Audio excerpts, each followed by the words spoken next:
Good morning friends, कैसे हैं आप सभी लोग। तो जो हमारी एनसीईआरटी की सीरीज़ चल रही है उसके अंदर जो हमारी 6th क्लास की जियोग्राफी की बुक है उसका 8th चैप्टर है, मतलब लास्ट चैप्टर है, India climate vegetation and wild life. तो इस चैप्टर को आज हम कवर कर लेते हैं। उसके बाद हमारी जियोग्राफी की बुक है जो 6th क्लास की, वो कंप्लीट हो जाएगी, कवर हो जाएगी। फिर हम नेक्स्ट क्लास की जियोग्राफी स्टार्ट करेंगे और साथ में इसकी जो अदर एनसीईआरटी की बुक है उनको भी कंटिन्यू करेंगे। तो स्टार्ट करते हैं आज हमारा chapter India climate vegetation. Weather क्या होता है? वेदर मतलब मौसम। आप लोग डेली ये वर्ड यूज करते हो मौसम वर्ड घर पे, जैसे कि हमारे आज का मौसम कैसा है, कल का मौसम कैसा है, नेक्स्ट डे का हम अजम्पशन करते हैं कि कल का मौसम ऐसा रहने वाला है। ओके, तो इसी को क्या बोलते हैं? वेदर। मतलब it is about day to day changes in the atmosphere. क्या होता है? Day to day changes in the atmosphere. जो एटमॉस्फेयर के अंदर डेली बेसिस पे चेंज हो रहा है उसी को क्या बोलते हैं? वेदर बोला जाता है। अब डेली बेसिस पे क्या चीज़ चेंज हो रही है, जैसे हमारे अगर यहाँ करंट मौसम की बात करूँ मैं, करंट सिचुएशन की, तो जहाँ पर मैं वीडियो रिकॉर्ड कर रहा हूँ वहाँ पर अभी हल्के हल्के क्या हो रखे हैं? बादल हो रखे हैं। ओके, और तेज़ हवाएं चल रही है, तो विंड स्पीड अप्रोक्सीमेट हो सकती है यहाँ पे 20 से 30 किलोमीटर पर आवर। उसके अलावा टेम्परेचर की बात करूँ तो 35 डिग्री सेल्सियस, 34-35 डिग्री सेल्सियस के आसपास है। तो ये सब चीज़ें होती है जो हमारे एटमॉस्फेयर के अंदर डेली बेसिस पे चेंज होती है। तो इसी को क्या बोलते हैं? इन्हीं चेंजेस को क्या बोलते हैं? क्या बोला जाता है? Weather. Okay, it is about day to day changes in atmosphere. तो हमारा वेदर हम अलग हो सकता है। कल का वेदर हमारे यहाँ अलग था, आज का अलग है। जैसे कल क्या था? कल तेज़ धूप निकल रही थी, हवा बिल्कुल नहीं चल रही थी, मौसम कैसा था? बिल्कुल शांत था, एकदम काल्म था, ठीक है, काम। और आज कैसा है? आज हल्के हल्के बादल हो रखे हैं, हवा तेज़ चल रही है, मतलब मौसम कैसा है? विंडी है। टेम्परेचर आज कम है ज़रा, आज 34-35 डिग्री सेल्सियस है। कल का टेम्परेचर ज़्यादा था, अप्रोक्सीमेट 38-39 डिग्री सेल्सियस था। तो ये इसी को क्या बोलते हैं? वेदर। जो एटमॉस्फेयर के अंदर डेली बेसिस पे चेंज होता है उसी को हम क्या बोलते हैं? वेदर बोलते हैं। It includes changes. इनमें क्या क्या चेंज होते हैं? तो टेम्परेचर हो गया, रेनफॉल और सनसाइन, मतलब अगर हल्के हल्के बादल हैं तो बारिश आ सकती है। ओके, रेनफॉल, या फिर सनसाइन मतलब तेज़ धूप निकल रही है। For example such as it may be hot और कोल्ड। मौसम कैसा हो सकता है? या तो हॉट होगा या फिर कोल्ड रहेगा, सनी होगा या क्लाउडी होगा। धूप निकल रही है मतलब सूरज दिख रहा है तो सनी है, तेज़। क्लाउडी है मतलब बादल हैं तो कैसा हो जाएगा? क्लाउडी। उसके अलावा अगर हवा चल रही है तो विंडी हो गया, हवा नहीं चल रही तो कैसा है? काल्म है। ओके, तो इसी को क्या बोलते हैं? वेदर बोला जाता है। वेदर की डेफिनेशन आई होप समझ गए होंगे आप सभी लोग। अब बात करते हैं सीजन्स के बारे में। तो इंडिया के अंदर मेनली 4 प्रकार के मेजर सीजन्स हैं, 4 मेजर सीजन्स हैं जिसको रिकॉग्नाइज किया जाता है, ठीक है। The 4 major regions recognise in India. Major regions recognise in India कौन कौन से हैं? Cold weather season, hot weather season, south west monsoon season और सीजन ऑफ रिट्रीटिंग मानसून। जब मानसून रिट्रीट करती है, वापस लौटती है, उसको क्या बोलते हैं? ऑटम। तो फिलहाल जब हम वीडियो रिकॉर्ड कर रहा हूँ सितंबर के महीने के अंदर, तो हमारे यहाँ किस प्रकार का मौसम है? कैसा सीजन है? कौन सा सीजन चल रहा है अभी? Monsoon season. तो जैसे अभी हमारे यहाँ 2 दिन पहले बारिश हुई थी, बट अभी 2 दिन से हल्की हल्की धूप निकल रही थी, बट आज फिर से मौसम थोड़ा चेंज हो रहा है और हल्के से बादल सुबह सुबह दिखाई दे रहे थे, तो हो सकता है शाम तक बारिश आ जाए। तो आई थिंक आप समझ गए होंगे इंडिया के अंदर 4 मेजर सीजन से जो रिकॉग्नाइज किए जाते हैं, या मेजर सीजन्स रिकॉग्नाइज किए जाते हैं इंडिया के अंदर कौन कौन से हैं? Hot weather season, cold weather season, monsoon season और ऑटम। अब बात कर देते हैं मंथ की कि कौन से महीने के अंदर कौन सा सीजन होता है। कोल्ड वेदर सीजन की बात करें तो दिसंबर टू जनवरी, दिसंबर से जनवरी के बीच में कौन सा होता है? सॉरी, दिसंबर टू फरवरी के बीच में कौन सा होता है? Cold weather season, December to February तक। हॉट वेदर सीजन की बात करें तो मार्च टू मई, मार्च से मई के बीच में कौन सा सीजन होता है? Hot weather season. South west monsoon की बात करें जून टू सितंबर, और जो रोटेटिंग मानसून है या फिर ऑटम सीजन वो कब होता है? अक्टूबर एंड नवंबर के महीने के अंदर। आई होप सीजन्स ये आपके क्लियर हो गए होंगे। अब इन सीजन्स को 1 बाय 1 स्टडी करते हैं, इनके बारे में थोड़ा डिटेल के अंदर। फर्स्ट है cold weather season. Cold weather season और विंटर। कोल्ड वेदर सीजन को क्या बोलते हैं? विंटर बोला जाता है, या फिर हमारे लोकल लैंग्वेज के अंदर आप लोग समझते हो सर्दी का मौसम बोलते हैं इसको हम। कोल्ड वेदर सीजन क्यों होता है हमारे इस रीजन के अंदर, क्या वजह है? जब मैंने आपको लैटिट्यूड और लॉन्गिट्यूड के बारे में या फिर मोशन ऑफ अर्थ के बारे में पढ़ाया था, रोटेशन रिवोल्यूशन के बारे में, जैसे ये सन है, ओके, ये हमारी अर्थ है, ये मैंने बताया था क्या करती है, सन के अबाउट रिवॉल्व कर रही है। तो जब सन के अबाउट रिवॉल्व करती है तो जिस हिस्से के ऊपर सन की लाइट सीधी पड़ती है, बिल्कुल जिस भी रीजन के ऊपर, tropic of cancer, equator, tropic of capricorn, जिस भी एरिया के ऊपर सन की लाइट सीधी पड़ती है जिस मंथ के अंदर, उस हिस्से पे उस टाइम के अंदर क्या होता है, गर्मी का सीजन होता है। और जहाँ पर सीधी नहीं पड़ती वहाँ पर क्या होता है, कोल्ड वेदर सीजन होता है, मतलब सर्दी का मौसम होता है। तो इसके लिए आपको क्या करना है, हमारे जो motion of earth third chapter है या फिर जो लैटिट्यूड लैंगिट्यूड वाला सेकंड चैप्टर है, आई थिंक वो हमने कवर कर लिए हैं, उनके अंदर आप जाके डिटेल में पढ़ सकते हो इन चीज़ों को। तो कोल्ड वेदर सीजन क्या होता है, जब सन की light during the winter season, इसमें क्या होता है, जो सन की लाइट होती है वो इस रीजन के ऊपर, मतलब जो हमारा इंडिया का रीजन है यहाँ पर स्ट्रेट नहीं पड़ती, okay. Sun rays do not fall directly sun की रेज हमारे इस एरिया के ऊपर नहीं गिरती है in this region. As a result जो हमारा क्या होता है, जब सन की लाइट नहीं गिरेगी वहाँ पर, सूरज की लाइट सीधी नहीं पड़ेगी, तो क्या होगा, टेम्परेचर कम हो जाएगा, और टेम्परेचर कम होने की वजह से क्या होगी, वहाँ पे सर्दी बढ़ जाएगी, ठंड हो जाएगी। तो उसकी वजह से क्या हो जाएगा, टेम्परेचर कम हो जाएगा, कहाँ पर, नॉर्दर्न इंडिया के अंदर, ओके। तो नॉर्दर्न इंडिया में क्या हो जाता है, उस टाइम सन की लाइट सीधी नहीं पड़ती है, उसकी वजह से टेम्परेचर कम हो जाता है और यहाँ पे सर्दी का मौसम होता है। बात करें हॉट वेदर सीजन और समर के बारे में, तो हॉट वेदर सीजन में जस्ट उसका अपोजिट हो जाएगा। अब क्या होगा, हॉट वेदर सीजन के अंदर सन की जो लाइट होती है वो स्ट्रेट कहाँ पे आती है, स्ट्रेट गिरती है इस रीजन के ऊपर। जो हमारा रीजन है इसके अंदर क्या होता है, सन की light in hot weather season sun rays more और लेस डायरेक्टली फॉल, सीधी गिरती है इन दिस रीजन, इस रीजन के ऊपर। उसकी वजह से क्या होता है, टेम्परेचर बढ़ जाता है, यहाँ पे हाई हो जाता है। हॉट एंड ड्राई विंड्स, और इस टाइम पे गर्मियों जब होता है, हॉट वेदर सीजन होता है यहाँ पे, तो हॉट एंड ड्राई विंड्स चलती है हमारे इंडिया के अंदर। आपको पता होगा नॉर्थ इंडिया के अंदर गर्म हवाएं चलती हैं, जिनको क्या बोलते हैं, लू। अगर आप में से कोई स्टूडेंट नॉर्थ इंडिया का है, हरियाणा, पंजाब, राजस्थान के एरिया का है, बिहार के साइड का, तो इनको ये उन सभी स्टूडेंट्स को इस वर्ड के बारे में पता होगा कि लू किसको बोलते हैं। जब हमारे गर्मियों के अंदर, मतलब मई जून के महीने के अंदर तेज़ हवाएं चलती हैं और गर्म हवाएं चलती हैं, उन्हीं को हम क्या बोलते हैं, लू बोला जाता है। और ये दिन के टाइम चलती है, blowing during the day, okay. तो आई थिंक आपका कोल्ड वेदर सीजन और हॉट वेदर सीजन आप समझ गए होंगे। सिर्फ आपको एक ही चीज़ याद रखनी है कि कोल्ड वेदर सीजन के अंदर क्या होता है, सन की रेज डायरेक्टली हमारे एरिया के ऊपर, इस रीजन के ऊपर नहीं गिरती है, इस वजह से टेम्परेचर कम हो जाता है और ठंड का मौसम होता है। गर्मी के अंदर क्या होता है, सन की जो रेज होती है वो डायरेक्टली गिरती है, उसकी वजह से टेम्परेचर बढ़ जाता है और गर्मी का मौसम होता है।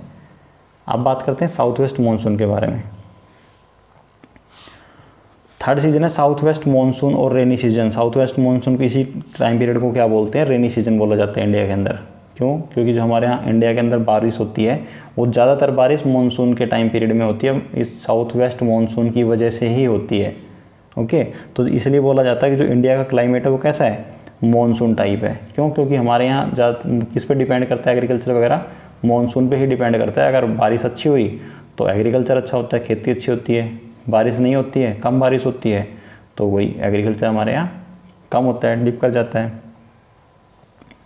तो इसी वजह से जो इंडिया का क्लाइमेट है उसको कैसा बोला जाता है, मानसूनल टाइप का। कैसा है, मानसून टाइप का क्लाइमेट बोला जाता है। अच्छा, देखते हैं साउथ वेस्ट मानसून और रेनी सीजन के बारे में देखते हैं अब।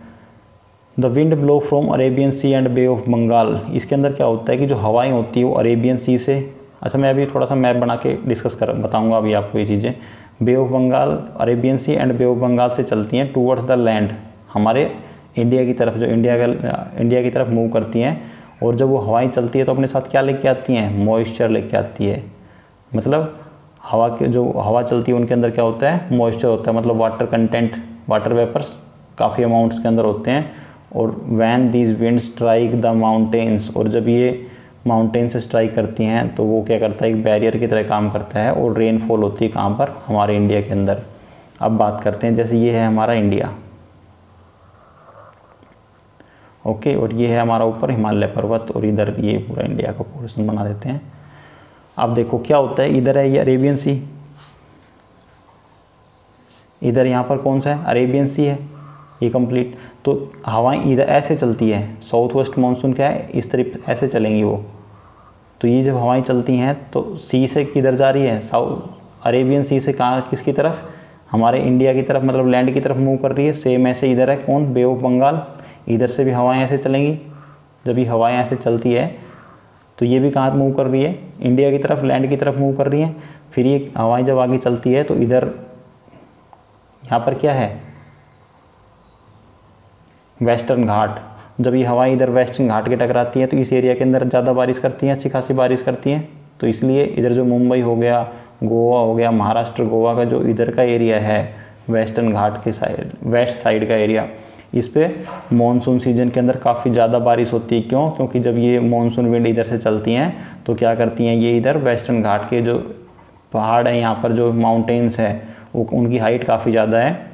ओके, तो उस वजह से जब ये हवाएं उस माउंटेन से टकराती हैं तो वो माउंटेन क्या करती है, एक बैरियर का काम करता है, या जो वेस्टर्न घाट है ये एक बैरियर का काम करता है, उन हवाओं को रोक लेता है और यहाँ पे काफ़ी ज़्यादा बारिश होती है।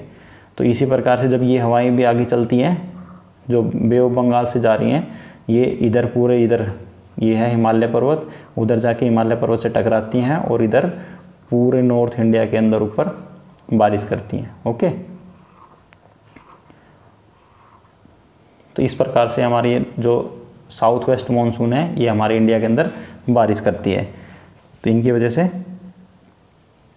हमारे इंडिया के अंदर ज़्यादा बारिश होती है। और किस सीजन, कौन से महीने के अंदर होती है, जून से सितंबर के मंथ के बीच में। आई होप आप साउथ वेस्ट मानसून के बारे में क्लियर हो गया होगा आपका। इनके बारे में देखो डिटेल में पढ़ने को मिलेगा, ऐसा नहीं है सिर्फ इतना ही है इनके बारे में, काफ़ी चीज़ें सिर्फ ओनली जो आपकी बुक में दे रखा है एनसीईआरटी के बारे में सिर्फ मैं उतना ही डिस्कस कर रहा हूँ। कुछ एक दो पॉइंट है जो मैं अपनी तरफ से बताने की कोशिश करता हूँ, ऐड करता हूँ, अदरवाइज जो आपकी बुक में दे रखा है वही हम पढ़ रहे हैं यहाँ पे। इनके बारे में अभी आपको काफ़ी डिटेल से पढ़ने को मिलेगा आगे। तो नेक्स्ट है सीजन ऑफ रोटेटिंग मानसून और ऑटम। कौन सा है, रोटेटिंग मानसून और ऑटम। इसके अंदर क्या होता है, जब ये मानसून विंड इंडिया के अंदर आती है, एंटर करती है, तो हमारे यहाँ पूरे इंडिया के अंदर क्या होती है, बारिश होती है। फिर ये मानसून विंड क्या करती है, रिट्रीट करती है, वापस मूव करती है। ओके, जब ये वापस जाती है, ये wind move back from the mainland to the bay of Bengal. जब ये मेन लैंड का एरिया है, जैसे हमारा इंडिया है, इसके जो मेन लैंड का एरिया है, वापस क्या जाएंगे, वापस बे ऑफ बंगाल के अंदर जब ये मूव करती हैं, तो this is the season of the retreating monsoon. इस सीजन को क्या बोलते हैं, रिट्रीटिंग मानसून। क्या बोला जाता है, रिट्रीटिंग मानसून। द साउथ और इस सीजन के अंदर क्या होता है, जब ये रिट्रीटिंग मानसून वापस जाती हैं, कौन से मंथ के अंदर जाती हैं, ये अक्टूबर के अंदर और नवंबर में। ओके, अक्टूबर नवंबर के अंदर। और इस टाइम को, पीरियड को क्या बोला जाता है, ऑटम। इस सीजन को क्या बोलते हैं, ऑटम। अब देखो ये काफ़ी इंपॉर्टेंट पॉइंट है, ये मैं बता रहा हूँ आपको, समझने की कोशिश करना है इसको। जब ये मानसून की विंड्स वापस लौटती हैं, वापस मूव करती हैं, मूव बैक करती हैं, तो जो हमारा ये वाला पोर्शन होता है, यहाँ पे कौन कौन से स्टेट हैं, ये कौन से स्टेट है यहाँ पर, ये है आंध्र प्रदेश, और नीचे कौन सा है, तमिलनाडु। यहाँ पे कौन सा है, तमिलनाडु, और ये इधर कौन सा है, ये कोस्टल एरिया किसका है, आंध्र प्रदेश का। इस पूरे एरिया को क्या बोलते हैं, कोरोमंडल कोस्ट। क्या बोलते हैं, कोरोमंडल कोस्ट। तो जो ये हवाएं वापस जब लौटती हैं, मानसून की विंड वापस लौटती हैं, तो ये लौटते वक्त इस कोरोमंडल कोस्ट के ऊपर सबसे ज़्यादा बारिश करती हैं। कहाँ पर, कोरोमंडल कोस्ट के ऊपर। तो अगर आपसे कोई क्वेश्चन पूछता है कि कोरोमंडल कोस्ट पर कौन से महीने के अंदर सबसे ज़्यादा बारिश होती है, तो अक्टूबर नवंबर के अंदर, ना कि मानसून सीजन में। जब ये हवाएं मानसून में, जब मानसून विंड आती है देश के अंदर, तो उस टाइम पर इस कोरोमंडल कोस्ट पर ज़्यादा बारिश नहीं होती है, यहाँ पर कम बारिश होती है उस टाइम। जो आंध्र प्रदेश और तमिलनाडु का जो एरिया है, यहाँ पर कम बारिश होती है। बट जब ये हवाएं वापस लौटती है, तो जो ये कोरोमंडल कोस्ट है, मतलब आंध्र प्रदेश का जो तट है, और ये तमिलनाडु का जो कोस्टल एरिया है, आंध्र प्रदेश के अंदर और तमिलनाडु के अंदर काफ़ी ज़्यादा रेनफॉल होती है। और इस कोस्टल एरिया को क्या बोलते हैं, इसका नाम भी अगर आप लर्न करना चाहते हो तो कर सकते हो, कोरोमंडल कोस्ट बोलते हैं। और अक्टूबर नवंबर के महीने में इंडिया में कहाँ पर ज़्यादा बारिश होती है रोटेटिंग मानसून की वजह से, कोरोमंडल कोस्ट पर, मतलब आंध्र प्रदेश के अंदर और तमिलनाडु के अंदर। ये देखो the southern part of India, जो साउदर्न पार्ट है इंडिया का, पर्टिकुलरली कौन सा है, Tamil Nadu and Andhra Pradesh, Tamil Nadu and Andhra Pradesh receive rainfall in this region, इस सीजन के अंदर हाईएस्ट या फिर मैक्सिमम रेनफॉल रिसीव करते हैं। ये भी समझ सकते हो, ज़्यादा रेनफॉल रिसीव करते हैं इस टाइम पे तमिलनाडु में और आंध्र प्रदेश के अंदर रेनफॉल या अच्छी बारिश होती है।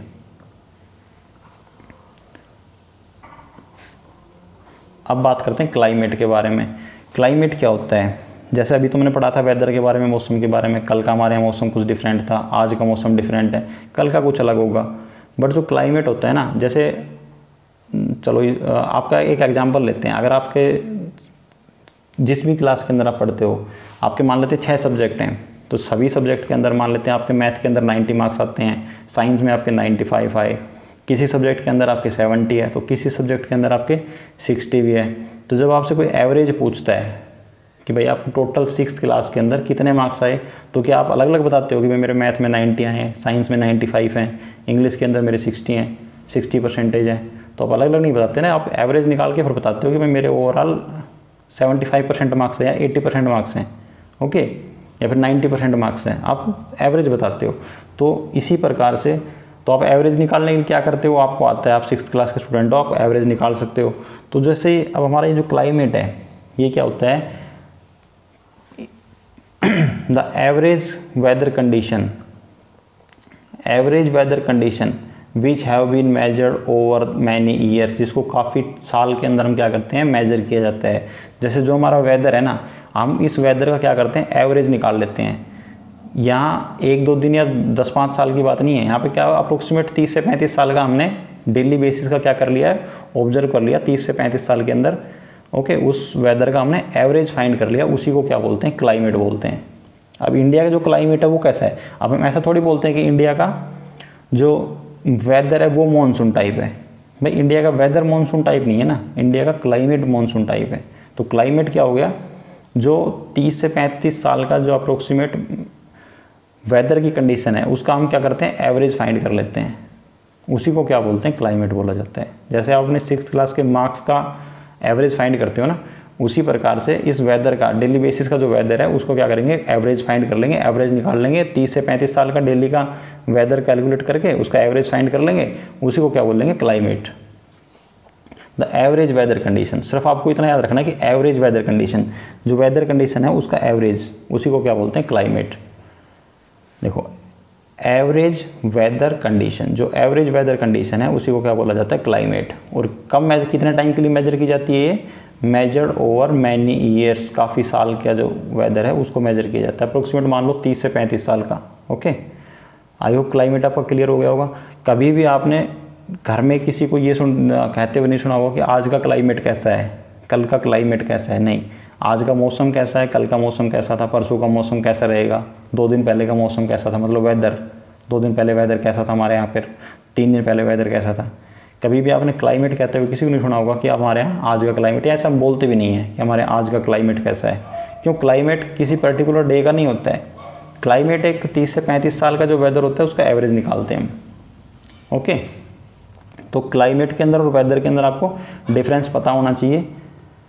ये क्या होता है, काफ़ी स्टूडेंट ऐसे होते हैं जो 10th 12th कर लेते हैं, उनको 12th कंप्लीट करने के बाद तक भी क्लाइमेट के अंदर और वेदर के अंदर डिफरेंस नहीं क्लियर हो पाता है उनका।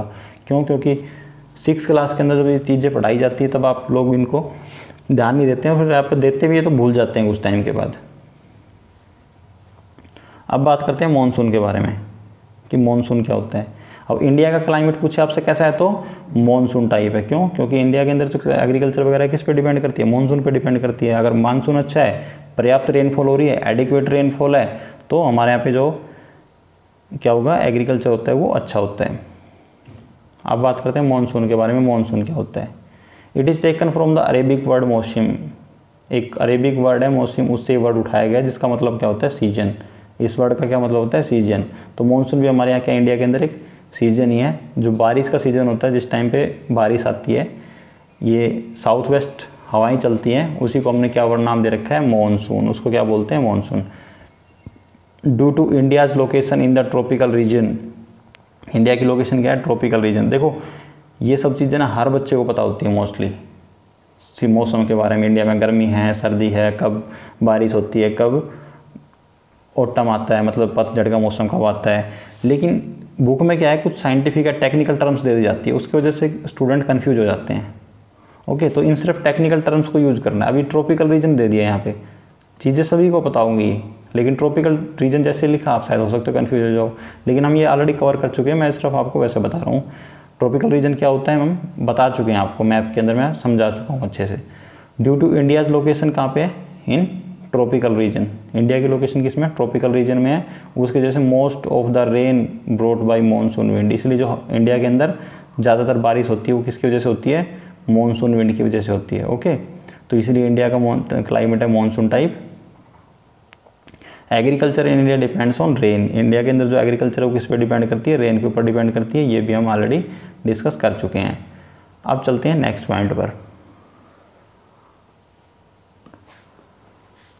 Factors affect the climate, climate को अफेक्ट करने वाले फैक्टर कौन कौन से हैं, कौन कौन से फैक्टर जो क्लाइमेट को अफेक्ट करते हैं। जैसे इंडिया के अंदर ये हम ऑब्जर्व देखते हैं कि साउथ इंडिया का जो क्लाइमेट है वो डिफरेंट है, नॉर्थ इंडिया का डिफरेंट है।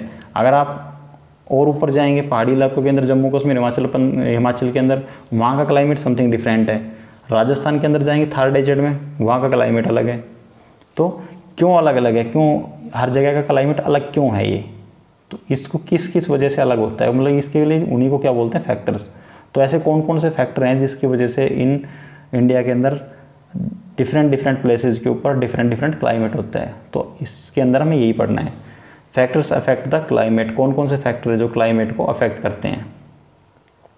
Location, altitude, distance from sea and relief, ये इंपॉर्टेंट फैक्टर्स हैं जो क्या करते हैं, या किसी भी प्लेस का जो क्लाइमेट है उसको अफेक्ट करने वाले इंपॉर्टेंट फैक्टर्स कौन कौन से हैं। Location, altitude, distance from sea and relief. Location का मतलब जैसे अभी बताया हमने, इंडिया कहाँ पर लोकेटेड है, ट्रॉपिकल रीजन के अंदर लोकेटेड है। देखो ये लिखा हुआ था, इंडिया की लोकेशन कहाँ पर है, ट्रॉपिकल रीजन के अंदर है।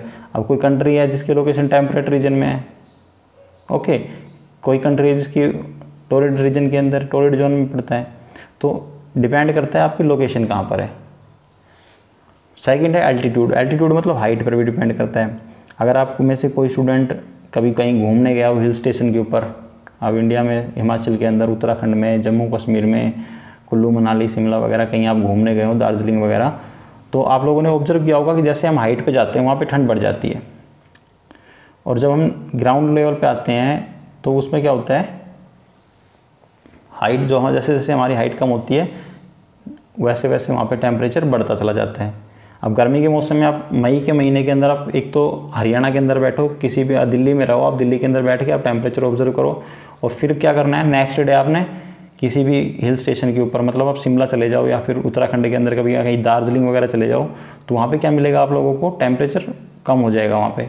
क्यों, क्योंकि आप वहाँ पे हाइट बढ़ गई, आप जैसे वहाँ पे गए हिली एरिया के अंदर, वहाँ पे आपकी हाइट क्या होगी, ज़्यादा होगी, हाइट के साथ क्या हो गया, वहाँ पे टेम्परेचर कम हो गया। तो जैसे वहाँ पे टेम्परेचर कम हो गया मतलब वहाँ का क्लाइमेट चेंज हो गया। किसकी वजह से, वहाँ का क्लाइमेट क्यों चेंज हुआ। अब वो टेम्परेचर हम एक दिन की बात नहीं कर रहे हैं कि हम तो एक दिन ऑब्जर्व करने गए हैं, बट वहाँ का क्लाइमेट तो पिछले 100 साल, 1000 साल, 2000 सालों से वही है, ठीक है। तो इसलिए हम वहाँ का क्लाइमेट की बात कर रहे हैं, इसलिए उसको वेदर नहीं बोल रहा हूँ मैं। तो वहाँ का क्लाइमेट चेंज हो गया। अब आप सोच रहे हो कहीं कि भाई हम आज दिल्ली में थे, नेक्स्ट डे चले गए शिमला, तो अगले दिन का हम उसको क्लाइमेट क्यों बोले, वेदर, तो हम वो पर्टिकुलर प्लेस की बात कर रहे हैं। तो सेकंड किस पे डिपेंड करता है, एल्टीट्यूड के ऊपर, ओके, मतलब हाइट के ऊपर। जैसे हमारी हाइट चेंज होती है, जैसे या फिर हम जैसे हाइट ऊपर जाते, हाइट के साथ हम ऊपर जाते हैं, हाइट पर जाते हैं, तो जो टेम्परेचर होता है वो कम हो जाता है। थर्ड है डिस्टेंस फ्रॉम द सी। अब आपने ऑब्जर्व किया हो जो महाराष्ट्र के एरिया, मुंबई, गोवा या कर्नाटक, तमिलनाडु, यहाँ पर ना तो ज़्यादा गर्मी होती है ना ज़्यादा सर्दी पड़ती है। रीज़न क्या है, क्योंकि ये एरिया समुद्र के बिल्कुल पास में है। तो जो ओशन के जो बिल्कुल पास का एरिया होता है, सी के पास का एरिया होता है, वहाँ पे ना तो ज़्यादा गर्मी होती है ना ज़्यादा ठंड होती है। तो distance from this sea, climate को अफेक्ट करने वाला एक फैक्टर क्या है, distance from sea. And fourth factor relief, मतलब कोई एरिया ऊंचा है कोई नीचा है, उनकी जो हाईएस्ट पॉइंट और जो लोवेस्ट पॉइंट है उनके बीच का जो डिफरेंस होता है उसी को क्या बोलते हैं, रिलीफ। तो ये 4 फैक्टर्स हैं, इनके बारे में आपको डिटेल में स्टडी करने को मिलेगा। तो ये 4 फैक्टर्स हैं जो किसको अफेक्ट करते हैं, क्लाइमेट को अफेक्ट करते हैं किसी भी पर्टिकुलर प्लेस के, ओके। अब इरेज कर देते हैं, फिर आगे देखते हैं। तो इसी वजह से क्या होता है, जैसे हम हमारा हर पर्टिकुलर प्लेस के ऊपर या डिफरेंट प्लेस के ऊपर डिफरेंट क्लाइमेट होता है। क्लाइमेट को अफेक्ट करने वाले 4 फैक्टर्स जो इंपॉर्टेंट फैक्टर्स है वो हमने डिस्कस कर लिए। तो इसी की वजह से क्या होता है कि हम डिफरेंट प्लेसेस के ऊपर डिफरेंट क्लाइमेट एक्सपीरियंस करते हैं। Therefore we experience regional difference in the climate of India. India के हर रीजन के अंदर क्लाइमेट क्या है, डिफरेंट है। अगर बात करें जैसलमेर के अंदर, बीकानेर के अंदर, in the desert, Thar desert और राजस्थान के अंदर, वहाँ पर मौसम कैसा होता है, वेरी हॉट है, बहुत ज़्यादा गर्मी होती है वहाँ पर।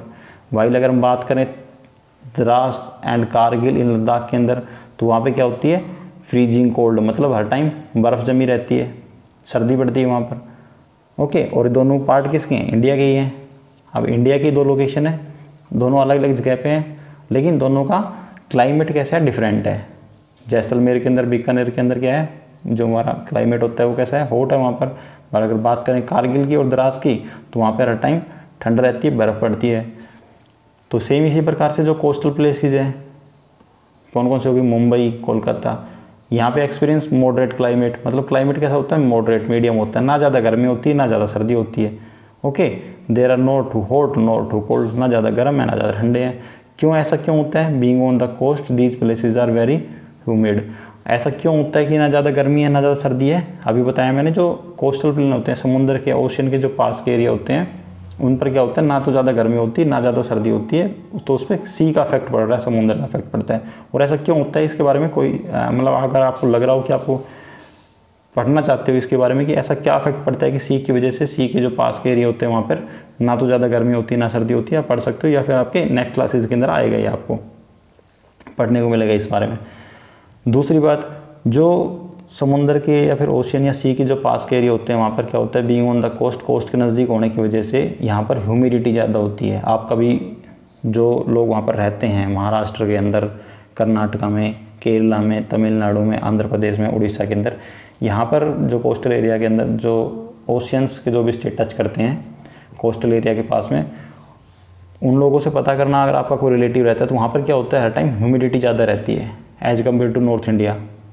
ओके, जो वहाँ की एयर है उसके अंदर मॉइस्चर कंटेंट ज़्यादा होते हैं। ह्यूमिडिटी का मतलब ये होता है कि वहाँ की जो हवा है उसके अंदर वाटर वेपर्स का जो कंटेंट होता है वो ज़्यादा रहता है, उसी को ह्यूमिडिटी बोलते हैं। ह्यूमिडिटी को ऐसा साइड अलग से टर्म नहीं है, पता नहीं आपको लग रहा हो क्या चीज़ आ गई है। ह्यूमिडिटी का मतलब है कि वहाँ की जो हवा है उसके अंदर वाटर वेपर ज़्यादा होते हैं। जैसे हमारे यहाँ मानसून का जो सीज़न स्टार्ट होता है, तो नॉर्थ इंडिया के अंदर, अब आपने ऑब्जर्व किया हो, जुलाई और सितंबर के महीने के अंदर जब हमारे यहाँ हवाएं चलती हैं, तो यहाँ पर जो हरियाणा, पंजाब के अंदर ह्यूमिडिटी बढ़ जाती है।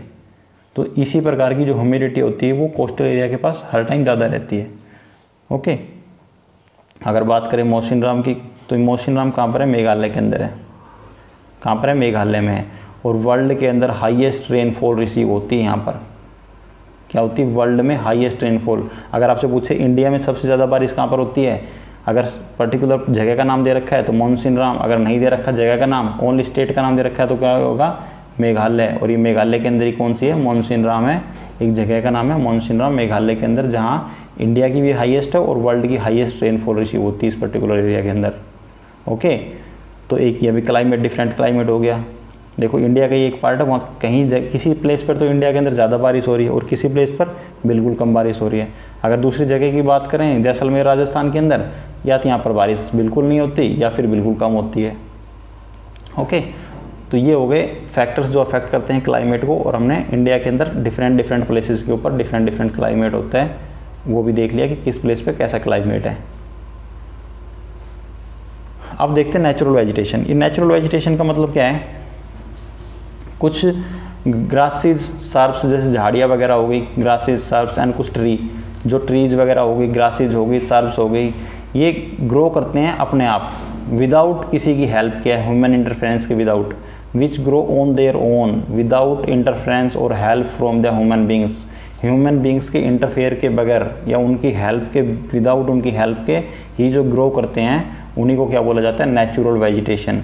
जब ये नेचुरल वर्ड देखो ना आप, तो इसका थोड़ा ऑब्जर्व किया करो। नेचुरल वर्ड मतलब जो प्रकृति ने हमें दी हैं, जो कुदरत ने से अपने आप ग्रो करती हैं चीज़ें, मतलब जिसके अंदर हम लोगों का, मतलब ह्यूमन बींग्स का कोई हस्तक्षेप नहीं है, कोई इंटरफेरेंस नहीं है उनके अंदर किसी प्रकार का, उसी के साथ लगता है नेचुरल वर्ड। तो नेचुरल वेजिटेशन मतलब जो वेजिटेशन सेल्फ ग्रो करती है, मतलब without interference of human being के ग्रो करती हैं, उन्हीं को क्या बोलते हैं, नेचुरल बीइंग, क्या बोलते हैं, नेचुरल वेजिटेशन, जैसे ग्रास, सर्ब्स, कुछ झाड़ियाँ हो गई या फिर कुछ बड़े ट्रीज हो गए। ओके, आप देखो इंडिया के अंदर ना, अब हमने क्लाइमेट पढ़ा इंडिया का, तो जब आपको पता है कि क्लाइमेट अगर डिफरेंट डिफरेंट है तो वहाँ पे जो वेजिटेशन होंगी, मतलब ग्रास, मतलब वहाँ पे झाड़ियाँ, ट्रीज़ वगैरह हो गई, ये सब क्या होंगे, अलग अलग होंगे। वहाँ पे डिपेंड करता है जो वहाँ की वेजिटेशन होती है वो भी क्लाइमेट के अकॉर्डिंग चेंज होती है। ओके, आप देखो different types of natural vegetation depend upon different climate condition. जो different types of different types of natural vegetation जो है, अलग अलग वेजिटेशन, नेचुरल वेजिटेशन है, वो किस पे डिपेंड करती है, डिफरेंट क्लाइमेट कंडीशन के ऊपर। अभी तो हमने क्लाइमेट कंडीशन पढ़ा है कि इंडिया के हर पर्टिकुलर पार्ट के अंदर क्लाइमेट कंडीशन अलग है। लेह लद्दाख में क्लाइमेट अलग है, राजस्थान के अंदर अगर बात करें थार डेजर्ट में, वहाँ का क्लाइमेट अलग है। मेघालय की बात करें, वहाँ क्लाइमेट अलग है। साउथ इंडिया की बात करें, कोस्टल रीजन की, वहाँ पे क्लाइमेट बिल्कुल ही अलग है। तो हर जगह जहाँ क्लाइमेट अलग है तो वहाँ पे क्या होगा, नेचुरल वेजिटेशन भी अलग होंगी। ओके, अब इनके बारे में डिटेल से जब पढ़ेंगे, जब आएगा, जैसे कि राजस्थान के अंदर कौन कौन से पेड़ मिलते हैं आपको, कहीं किक्कर मिलेंगे, कहीं बबूल मिलेगा। क्यों होते हैं वहाँ पर किक्कर बबूल ही क्यों उगते हैं वहाँ पर, कोकोनट के ट्रीज क्यों नहीं उगते वहाँ पर। तो सेम इस प्रकार से अगर हम बात करें थार डेजर्ट की, सॉरी वहाँ पे लेह लद्दाख की, तो वहाँ पे जो ट्री होते हैं वो अलग ट्रीज उगते हैं। हरियाणा, राजस्थान, पंजाब की बात करें तो यहाँ पर अलग होते हैं। अगर मेघालय की बात करें वहाँ पर आपको अलग मिलेगा। साउथ इंडिया में जाओगे या कोस्टल रीजन के अंदर जाओगे तो वहाँ पर आपको अलग मिलेंगे। मैंग्रोव्स की बात करोगे तो वो आपको अलग मिलेंगे, अलग जगह पे मिलेंगे। ओके, तो ऐसा अलग अलग क्यों होते हैं, क्योंकि क्लाइमेट कंडीशंस की वजह से। और इनके अंदर जो रेनफॉल होती है उसका एक काफ़ी इंपॉर्टेंट होता है। अब कहीं पर रेनफॉल ज़्यादा है तो वहाँ के ट्रीज अलग हैं, कहीं पर रेनफॉल कम है तो वहाँ पे ट्रीज जो मिलेंगे वो अलग होंगे। Among which the amount of rainfall is very important. जो डिफरेंट कंडीशन है, क्लाइमेट कंडीशन है, उसके अंदर रेनफॉल भी काफ़ी इंपॉर्टेंट है। ओके, अब जो स्मॉल प्लांट्स होते हैं उनको क्या बोला जाता है, बोसीज। क्या बोलते हैं, बोसीज एंड सर्ब्स। इसमें कौन कौन से आते हैं, कैक्टस हो गए, फ्लोरिंग प्लांट्स हो गए। ओके, तो ये सब किसके अंदर आते हैं, स्मॉल प्लांट्स के अंदर आते हैं। इसके अलावा कुछ बिग ट्रीज भी होते हैं, बड़े ट्रीज भी होते हैं, जैसे नीम हो गया, मैंगो हो गया। उसके अलावा और भी अलग अलग वैरायटी के ट्रीज आते हैं। कुछ ट्रीज आते हैं जिन पे सिर्फ ओनली कम लीव्स ही होती हैं। ओके, तो besides there are many tall trees, काफ़ी ट्रीज के अलावा besides there are many tall trees some with many branches. काफ़ी ट्रीज होते हैं जिसके अंदर अलग अलग ब्रांचेज होती हैं, लीव्स होती हैं। जैसे नीम हो गया, mango, some with stand with few leaves, जैसे पाम ट्रीज हो गए, कुछ पत्तियाँ होती हैं उनके ऊपर। तो ये सब मैं बता चुका हूँ आपको कि कोई ट्रीज ऐसे होते हैं जो बड़े बड़े ट्रीज होते हैं। कुछ उसके अलावा जैसे ट्रीज हो गए जिसके अंदर कुछ तो जैसे स्ट्रेट हो गए, बिल्कुल ओनली स्ट्रेट ट्रीज है। किसी के अंदर काफ़ी क्या है, ब्रांचेज होती है इस प्रकार से। ओके, आपको इस तरीके के बड़े बड़े ट्रीज मिल जाएंगे। और ओनली किसी के अंदर ओनली सिंपल ब्रांचेज होती है, जैसे स्ट्रेट ये ट्रीज होते हैं, कोकोनट ट्रीज हो गए। इसके अलावा तो आपको डिफरेंट या नेचुरल वेजिटेशंस देखने को मिलता है, वो डिपेंड करता है डिफरेंट क्लाइमेट कंडीशंस के ऊपर। ओके, अब देखते हैं next, why are forest necessary. Forest हमारे लिए क्यों ज़रूरी है। देखो फॉरेस्ट क्यों ज़रूरी है, क्योंकि फॉरेस्ट क्या करते हैं, हम लोगों को ऑक्सीजन देते हैं और कार्बन डाइऑक्साइड को लेते हैं। तो इंपॉर्टेंट पॉइंट तो ये हो गया कि फॉरेस्ट क्या करते हैं, ऑक्सीजन को रिलीज करते हैं और कार्बन डाइऑक्साइड को एब्जॉर्ब करते हैं। ओके, जिससे अर्थ के ऊपर क्या होता है, एक बैलेंस बना रहता है ऑक्सीजन के और बीच में और कार्बन डाइऑक्साइड के बीच में। ओके, थर्ड क्या है कि जो ट्रीज होते हैं फॉरेस्ट के अंदर, उन ट्रीज की रूट्स क्या करती हैं, जो सोइल होती है उसको बाइंड करके रखती है, बांध के रखती है। और जो सोइल की जो ट्रीज की रूट्स है सोइल को बाइंड करके रखती है, उसकी वजह से क्या होता है, जो सोइल इरोजन है उसका जो मिट्टी को जो कटाव है वो कम होता है। मतलब मिट्टी के जो सोइल कटाव को या सोइल इरोजन को प्रोटेक्ट करते हैं कौन, फॉरेस्ट। ओके, उसके अलावा जो फॉरेस्ट हमें क्या क्या प्रोवाइड करते हैं, forest provide us with the timber of furniture. तो हमें फर्नीचर वगैरह के लिए, जैसे हमारे जो बेड वगैरह बनते हैं या फिर कुछ और भी फर्नीचर है, लकड़ी का सामान जो घर के अंदर है, टेबल वगैरह है, सब हम लकड़ी से बनाते हैं। कहाँ से मिलती हैं हम लोगों को ये लकड़ियाँ, ट्रीज से मिलती हैं। तो कौन प्रोवाइड कराता है हमें, फॉरेस्ट। उसके अलावा फ्यूल वुड हो गया, फोडर हो गया, पशुओं का चारा हो गया, कुछ मेडिसिनल प्लांट्स है। मतलब देखो दवाइयाँ भी हमें प्लांट से मिलती हैं, काफ़ी सारी दवाइयाँ हैं जो हमें कहाँ से मिलती है, प्लांट से ही मिलती हैं, पेड़ पौधों से मिलती हैं। तो पेड़ पौधे मतलब फॉरेस्ट, जो चीज़ें हमें कौन देता है, फॉरेस्ट ही प्रोवाइड कराता है। उसके अलावा कुछ हर्ब्स हो गई, लैक्स हो गया, हनी, गम, ये सब कुछ काफ़ी इंपॉर्टेंट चीज़ें हैं, जो काफ़ी सारी चीज़ें जो हमें कौन देता है, फॉरेस्ट हमारे लिए प्रोवाइड कराते हैं।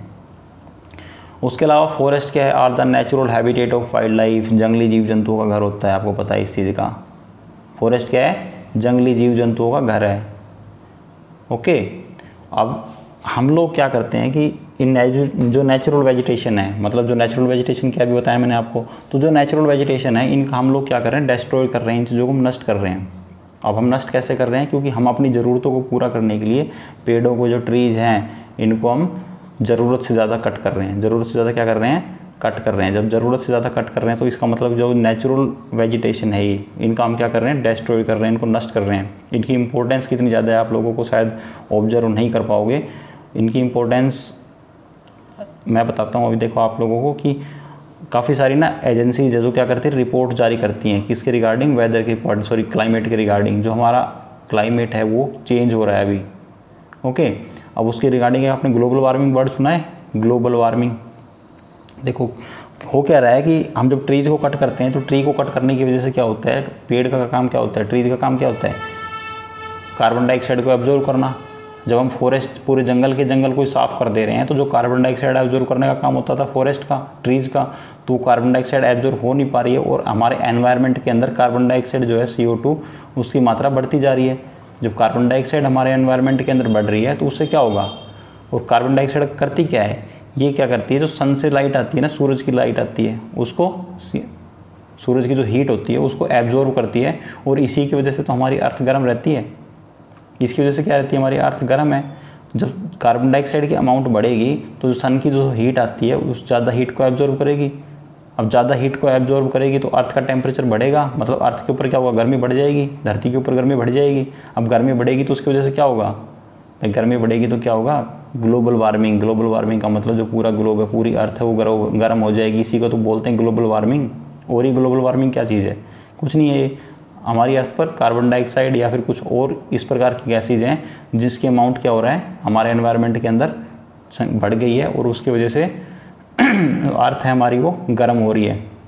अब अर्थ के गर्म होने से क्या होगा, अब देखो जैसे जैसे हमारी अर्थ के ऊपर टेम्परेचर बढ़ता जाएगा वैसे हमारे जो ग्लेशियर्स हैं, मतलब ग्लेशियर्स है ना, जो पहाड़ के बर्फ़ के पहाड़ हैं, वो मेल्ट होना स्टार्ट हो जाएंगे और उनका जो वाटर है वो रिवर्स के थ्रू कहाँ पे जाएगा, ओशियंस के अंदर आएगा। और जब उनका वाटर ओशियन में आएगा तो जो हमारे ओशियन का लेवल है वो बढ़ जाएगा। ओशियन का लेवल क्या हो जाएगा, बढ़ जाएगा। अभी एक रिपोर्ट आई थी, किसी एजेंसी ने जारी की थी, मैं नाम नहीं बता सकता अभी आपको, नाम मुझे एक्चुअल में याद नहीं है।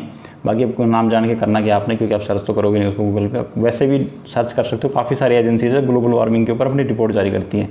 तो उसमें क्या था कि अगर इसी तरीके से चलता रहा तो 2040 मतलब या 2050 तक या नेक्स्ट 20 से 30 ईयर्स के अंदर हमारे जो ओशियन है, जो सी है, इनका जो वाटर लेवल है वो 20 फीट, 15 से 20 फीट उसकी हाइट बढ़ जाएगी। आपको पता है इससे क्या होगा, जो हमारे कोस्टल एरियाज हैं, ये समुद्र के पास वाले जो हैं, ये इसमें कोई सिटी है जिसकी हाइट कम है, निचले इलाके हैं, वो सब क्या होंगे, डूब जाएंगे वाटर के अंदर। 15 से 20 फीट जैसे हाइट बढ़ेगी तो इसके अंदर वाटर क्या हो जाएगा, हमारे कोस्टल एरिया के अंदर तक आ जाएगा और जो हमारे निचले इलाके हैं ये सब डूब जाएंगे वाटर के अंदर। अब ये तो ठीक है, हमारा तो चल जाएगा, अब हम तो फिर भी एडजस्ट कर लेंगे। अब ये है हमारा एक यूनियन टेरिटरी, क्या नाम है इसका, लक्षद्वीप, और इसके नीचे एक छोटा सा कंट्री है, आइलैंड कंट्री, जिसका क्या नाम है, मालदीव। कौन सा यहाँ पे, मालदीव। अब इसका क्या होगा, अब ये जो कंट्री है इनकी तो हाइट भी इतनी नहीं है, ये तो आधा कंट्री डूब जाएगा वाटर के अंदर ग्लोबल वार्मिंग की वजह से। फिर इस देश के जो लोग हैं वो कहाँ जाएंगे, अब ये लोग कहीं जाएंगे तो फिर कोई दूसरा कंट्री इसको अपने देश के अंदर क्यों घुसने देगा इन लोगों को, वो मांगेगा वीज़ा। ये लोग अब समुद्र में से बेचारे जान बचा के भागेंगे या वीज़ा कहीं से बनवा के लाएंगे। ऐसी सेम सिचुएशन हो चुकी है, इसलिए बता रहा हूँ मैं। ऑस्ट्रेलिया के पास एक ऐसा छोटा सा आइलैंड था जो पूरा कंप्लीटली वाटर के अंदर सबमर्ज्ड हो गया था, उसकी वजह से वहाँ के जो लोग थे अब वो ऑस्ट्रेलिया के अंदर घुसना चाह रहे थे तो ऑस्ट्रेलिया ने अपने बॉर्डर सील कर दिए थे, उनको एंट्री करने से मना कर दिया था। शायद ऐसा कुछ थी, न्यूज़ में था एक बार, अगर मुझे मिलेगा वो तो सेम न्यूज़ में ग्लोबल वार्मिंग के चैप्टर में फिर से बताऊँगा आप लोगों को। यहाँ मैं ज़्यादा डिस्कस नहीं करता हूँ क्योंकि वीडियो क्या बड़ा हो जाता है उसकी वजह से। ओके, तो ग्लोबल वार्मिंग की वजह से देखो कितनी सारी प्रॉब्लम्स आती हैं, और इस प्रॉब्लम की जड़ क्या है, ये जो फॉरेस्ट कवर है, जो हम ट्रीज़ को कट कर रहे हैं ना, ये सबसे बड़ी समस्या है। उसके अलावा और भी काफ़ी रीजन्स हैं इंडस्ट्रियल। हमारे यहाँ क्या हो रहा है देश के अंदर, हमारे देश नहीं, ये प्रॉब्लम हमारे ओनली इंडिया की नहीं है, ये पूरी वर्ल्ड की प्रॉब्लम है, पूरी सभी देशों की प्रॉब्लम है, सभी कंट्रीज़ की, चाहे वो यूरोप के कंट्रीज़ हो, अमेरिका के कंट्रीज़ हो, अमेरिका हो, उसके अलावा कोई भी कंट्री है, पूरे वर्ल्ड की प्रॉब्लम है ये। ओके, और सिर्फ ट्रीज ही एक रीज़न नहीं है, इसके पीछे रीजंस काफ़ी सारे हैं। एक तो हमारे व्हीकल्स भी हो गए, उसके अलावा हमारी इंडस्ट्रीज़ भी हो गई जिसके अंदर से काफ़ी सारी गैसेज निकलती हैं इस प्रकार की, तो ये सब रिस्पॉन्सिबल है इसके लिए। बट फिर भी उसमें एक ट्री है जो फॉरेस्ट कवर है, वो भी काफ़ी इंपॉर्टेंट रीज़न है एक। ओके, तो इसलिए क्या करना चाहिए, हर स्टूडेंट को या हर बच्चे को या फिर कोई भी हर सभी व्यक्ति को कम से कम, ज़्यादा ना हो तो ये हो रहा है कि अपने जन्मदिन पे, अपने बर्थडे पे एक ट्री तो हर व्यक्ति को लगाना चाहिए। ओके, तो ट्री की इंपॉर्टेंस काफ़ी ज़्यादा है। अब क्या है, ये मैंने कुछ जो पॉसिबल था इस वीडियो में बता दिया आपको, ज़्यादा डिटेल में तो मैं एक्सप्लेन नहीं कर पाऊँगा यहाँ पर। ओके, तो उसके लिए गवर्नमेंट ने भी एक अवेयरनेस प्रोग्राम चला रखा है, स्पेशल प्रोग्राम चला रखा है, जिसको हम क्या बोलते हैं, वन महोत्सव। क्या बोलते हैं, जिसको किस नाम से जाना जाता है, वन महोत्सव। ये शायद जुलाई के फर्स्ट वीक में सेलिब्रेट किया जाता है इसको, जुलाई के फर्स्ट वीक के अंदर इसको मनाया जाता है। और इसमें सभी को, लोगों को अवेयर किया जाता है फॉरेस्ट के बारे में, ट्रीज़ के बारे में, किस रिगार्डिंग कि हमें उनके क्या बेनिफिट है, जो हमने अभी पढ़े ना, ये सब चीज़ों के बारे में। और इस दिन सब लोग क्या करते हैं, सभी इस दिन मतलब इस वीक के अंदर सभी ज़्यादा से ज़्यादा पेड़ लगाते हैं। कम से कम साल में एक वीक इसलिए मनाया कि इस दिन कम से कम, अगर साल में सभी व्यक्ति इस दिन पेड़ लगाएंगे, अगर हर व्यक्ति भी एक एक पेड़ लगाएगा तो इंडिया की पॉपुलेशन 130 करोड़ है, 130 करोड़ पेड़ लगाए जाएंगे उस दिन। चलो उसमें से कुछ 20-30 करोड़ बच्चों को छोड़ देते हैं जो ज़्यादा छोटे पेड़ नहीं लगा सकते, 50 करोड़ पॉपुलेशन को छोड़ देते हैं, तो भी कम से कम 70-80 करोड़ पॉपुलेशन है, वो तो ट्रीज़ लगाएंगे इस दिन। ओके, चलो अब नेक्स्ट पे चलते हैं। वन महोत्सव हो गया आपका, और ट्रीज़ की बेनिफिट्स भी बता दिए मैंने। ओके, क्या फ़ायदे थे सॉरी फॉरेस्ट के। अब बात करते हैं वाइल्ड लाइफ के बारे में। वाइल्ड लाइफ क्या है,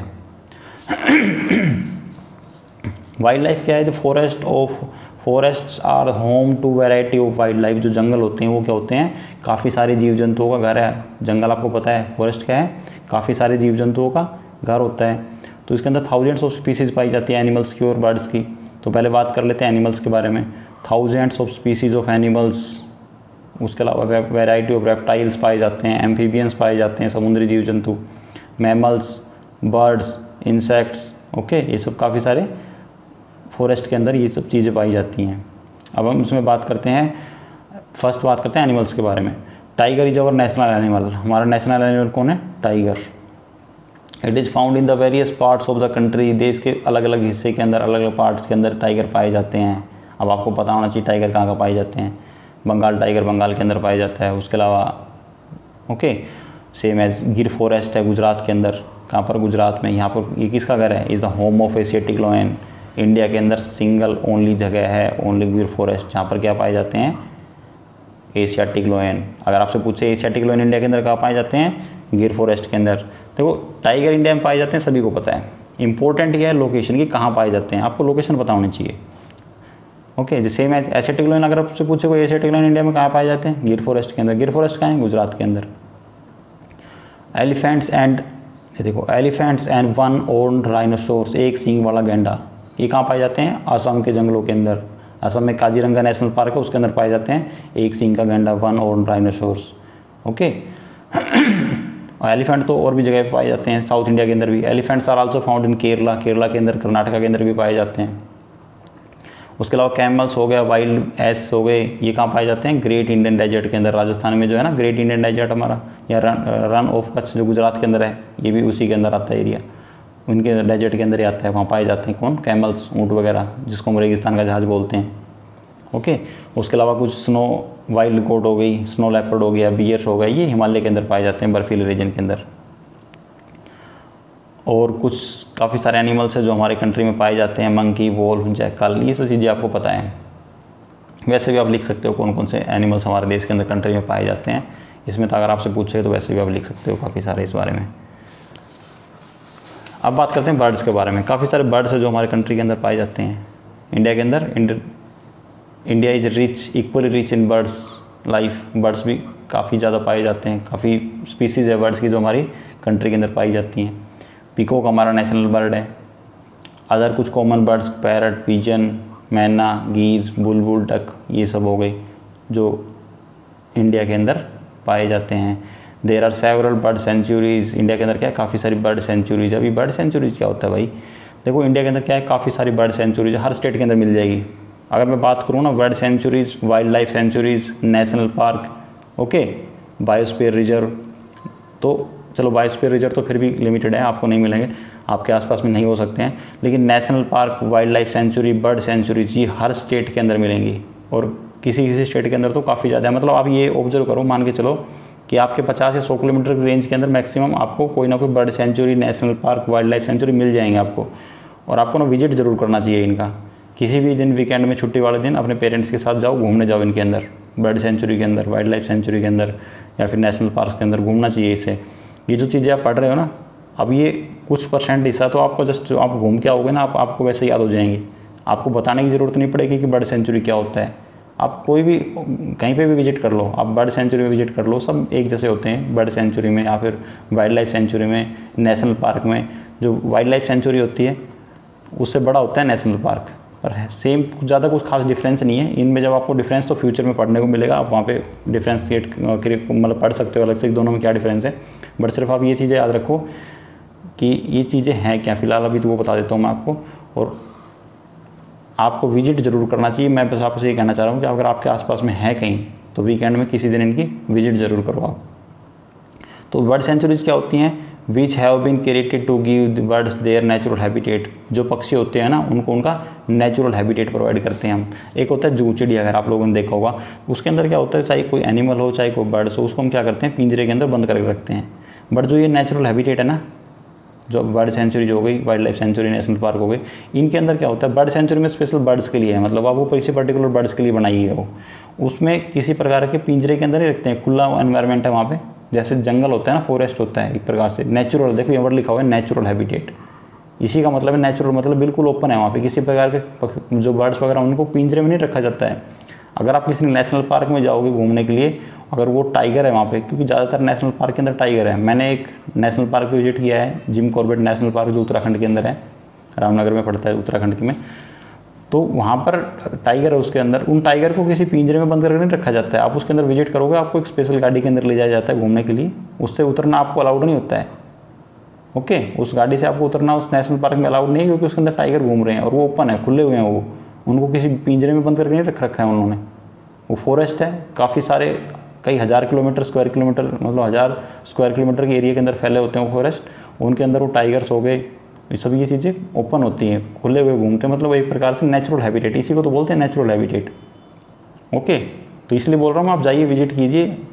ऐसा नहीं सेफ्टी नहीं, सेफ्टी होती है, मैंने ऐसा बोला कि आपको खुले घूम रहे टाइगर वगैरह आपको, तो आपको कोई प्रॉब्लम नहीं करेंगे। बाकी आप इन पर गूगल पे भी सर्च कर सकते हो, नेशनल पार्क्स वगैरह की कुछ वीडियोस देख सकते हो, बर्ड सेंचुरीज की भी कुछ वीडियोस देख सकते हो, उससे आपको क्लियर हो जाएगा कुछ ये किस प्रकार के होते हैं बर्ड सेंचुरीज।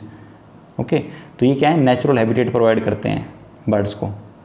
उसके बाद there are several thousand of species found in India. Snakes की भी कुछ काफ़ी सारी प्रजाति पाई जाती हैं, मेनली कौन कौन सी, कोबरा हो गई और क्रेटिस हो गई। उसके अलावा और भी कोई स्पीसीज हैं जिसके बारे में आपको पता है या फिर आपके आसपास में कोई पाई जाती है, तो आप अपने रिलेटिव से, अपने घर में पेरेंट्स से पता कर सकते हो उन चीज़ों के बारे में। देखो अब बात करते हैं, अब ये हो गया हमारा वाइल्ड लाइफ के बारे में। अब इसके अलावा कुछ गवर्नमेंट ने भी क्या कर रखे हैं, काफ़ी सारे प्रोग्राम चला रखे हैं। उसके अलावा जैसे कौन सा हो गया, प्रोजेक्ट चला रखे हैं, टाइगर प्रोजेक्ट हो गया। अब उसको में क्या करेंगे, हम टाइगर को क्या करेंगे, प्रोटेक्ट करेंगे। किसको, टाइगर को प्रोटेक्ट करते हैं। ओके, एलिफेंट प्रोजेक्ट हो गया, उसके अंदर एलिफेंट को प्रोजेक्ट करते हैं।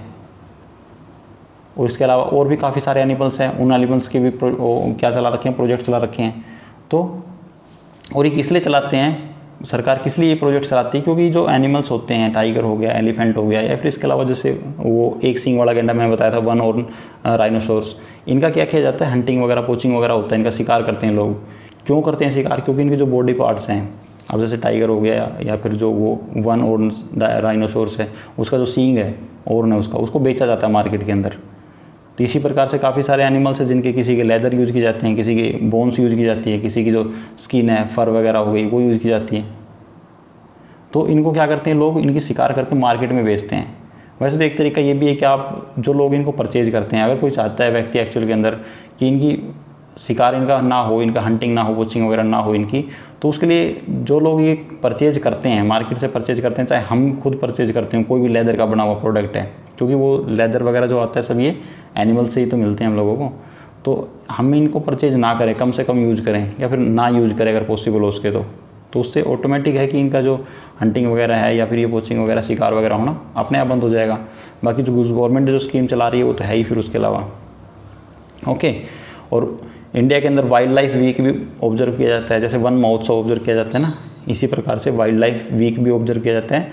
ये अक्टूबर के फर्स्ट वीक में ऑब्जर्व किया जाता है। इसमें भी वाइल्ड लाइफ के रिगार्डिंग क्या इंपॉर्टेंस है वाइल्ड लाइफ की, इसकी अवेयरनेस सोसाइटी समाज के अंदर अवेयरनेस के लिए एक अवेयरनेस प्रोग्राम चलाया जाता है, लोगों तक अवेयरनेस फैलाई जाती है वाइल्ड लाइफ के बारे में, उसलिए एक वाइल्ड लाइफ वीक भी ऑब्जर्व किया जाता है।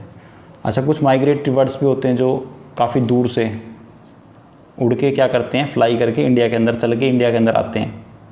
अब जो पोलर रीजन है, जो आर्कटिक रीजन है नॉर्थ पोल के पास का जो है, वहाँ क्या होता है जब सर्दी का सीज़न स्टार्ट होता है, जब वहाँ की सर्दी का सीज़न मतलब वहाँ पे जो टेम्परेचर है -40-50 के आसपास पहुँच जाता होगा वहाँ पे, तो वहाँ के जो कुछ स्पेशल बर्ड्स हैं वो फ्लाई करके इंडिया काफ़ी दूर तक जाते हैं, माइग्रेट करके किसी दूसरे प्लेस पे जाते हैं। तो उनमें से काफ़ी पक्षी ऐसे हैं, काफ़ी बर्ड्स ऐसे हैं जो वहाँ से माइग्रेट करके इंडिया के अंदर आते हैं। उनमें से कुछ एक नाम है आपकी जो बुक के अंदर दे रखा है, जैसे हो गया पिनटेल डक, कर्ल्यूज, फ्लेमिंगो, ठीक है। उसके अलावा एक और काफ़ी इंपॉर्टेंट नाम है जो है लिटिल स्टिंट, एक छोटा सा पक्षी है लिटिल स्टिंट है, जो सबसे छोटा माइग्रेटरी बर्ड है जो इंडिया के अंदर आता है, क्या नाम है लिटिल स्टिंट। और इसका वेट है अप्रोक्सीमेट कितना, 15 ग्राम। कितना वेट है, 15 ग्राम वेट है इस बर्ड्स का, अप्रोक्सीमेट इसके नियर अबाउट रहता है। ओके, और ये कितना 8000 किलोमीटर चल कर या फ्लाई कर इंडिया के अंदर आता है। देख लो, वो ऑब्जर्व करो यार, 8000 किलोमीटर फ्लाई करना एक छोटे से बर्ड्स के लिए कितनी इंपॉर्टेंट बात ना। 15 ग्राम अप्रोक्सीमेट वेट दे रखा है इसका, और ये है 8000 किलोमीटर फ्लाई करके या चलकर इंडिया के अंदर पहुंचता है ये। तो इसी प्रकार से काफ़ी सारे माइग्रेटरी बर्ड्स है जो काफ़ी दूर से माइग्रेट करते हैं और इंडिया के अंदर आते हैं। उसके अलावा कुछ नाम बुक में दे रखे हैं, आप नाम लर्न कर सकते हो, देख सकते हो। और इन बर्ड्स को ना इनकी इमेज गूगल पे सर्च करके देखना, सिर्फ इनके नाम याद करने से कुछ नहीं होगा। इमेज मैंने इसलिए नहीं लगाई क्योंकि सब कुछ ना गूगल पे अवेलेबल है, आप कुछ थोड़ी सी मेहनत खुद करो, इनके नाम लिखो गूगल पे सर्च करो, उनकी इमेज देखो, सिर्फ आपने इमेज पिक्चर ही तो देखना है वहाँ पर, आप उनकी इमेज देखो। तो ठीक है फ्रेंड्स, हमारा ये लेक्चर यहाँ पे कंप्लीट होता है। आज 6th क्लास की जो जियोग्राफी की बुक है NCERT की हमारी, वो कंप्लीट हो गई, उसका लास्ट चैप्टर था ये। अब हम नेक्स्ट वीडियो से जो हमारा नेक्स्ट क्लास की जो बुक है 7th क्लास की जियोग्राफी की बुक है उसको स्टार्ट करेंगे। तो ओके फ्रेंड्स, तब तक के लिए पढ़ते रहिए, सीखते रहिए। बाय बाय, मिलते हैं नेक्स्ट वीडियो में।